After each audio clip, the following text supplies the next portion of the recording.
जब भी हम आसमान में सितारों को देखते हैं तो एक सवाल अक्सर हमारे मन में आता है। आखिर इस अंतहीन अंतरिक्ष को एक्सप्लोर करने का काम संभालता कौन है?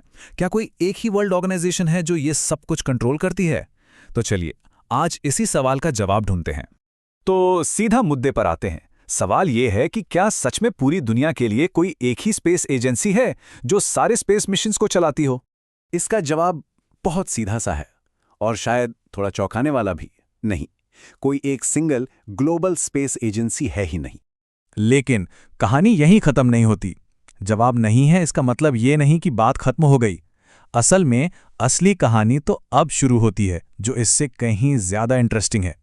तो फिर इसे चलाता कौन है? देखिए, किसी एक एजेंसी के बजाय स्पेस एक्सप्लोरेशन को असल में कई सारी अलग अलग देशों की और कुछ रीजनल एजेंसियां मिलकर चलाती हैं। ये एक तरह का डिसेंट्रलाइज्ड मॉडल है। मतलब कोई एक बॉस नहीं है, बल्कि बहुत सारे प्लेयर्स हैं। अच्छा, तो अब सवाल ये उठता है कि अगर इतने सारे प्लेयर्स हैं तो फिर सब आपस में टकराती क्यों नहीं? मतलब कोई तो होगा जो ट्रैफिक कंट्रोल करता होगा। बिल्कुल, और यहीं पर एक बहुत जरूरी ऑर्गेनाइजेशन की एंट्री होती है और इसका नाम है UNOSA, यानी United Nations office for outer space affairs. अब एक बात बिल्कुल साफ समझनी होगी, ये कोई स्पेस की वर्ल्ड पुलिस या बॉस नहीं है। इसका काम है कोऑर्डिनेशन, मतलब एक तरह से सबको एक साथ लाना ताकि सब शांति से अपना अपना काम कर सके। इसको समझने का सबसे आसान तरीका ये है, यूएनएसओ को स्पेस का बॉस मत समझिए, उसे समझिए एयर ट्रैफिक कंट्रोलर।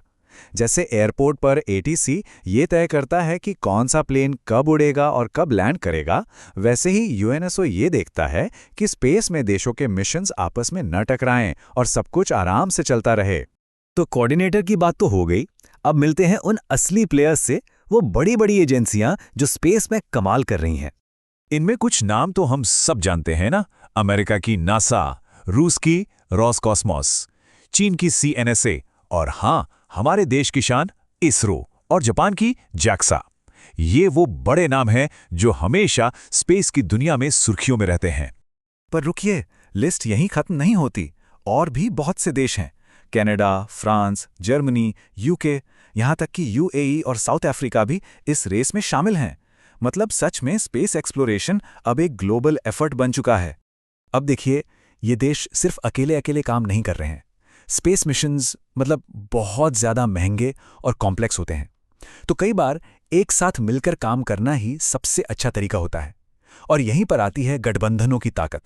तो मोटे तौर पर दो तरह के मॉडल हैं। एक है नेशनल एजेंसी, जैसे जर्मनी की डीएलआर, ये सिर्फ अपने देश के लिए काम करती है। और दूसरी तरफ है रीजनल एजेंसी, जिसका सबसे बड़ा उदाहरण है ईसा, यानी यूरोपियन स्पेस एजेंसी। इसमें कई देश मिलकर अपने पैसे, टेक्नोलॉजी और साइंटिस्ट को एक साथ लाते हैं। इससे वो ऐसे बड़े मिशंस कर पाते हैं जो कोई एक देश शायद अकेले नहीं कर पाता।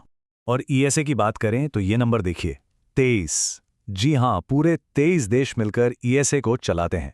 इससे अंदाजा लगाया जा सकता है कि ये सहयोग कितना बड़ा और पावरफुल है। और ये जो मिलकर काम करने का मॉडल है ना, ये पूरी दुनिया में फैल रहा है। इसका एक ताज़ा उदाहरण है अफ्रीकन स्पेस एजेंसी। ये दिखाता है कि फ्यूचर में शायद पूरे महाद्वीप मिलकर स्पेस को एक्सप्लोर करेंगे।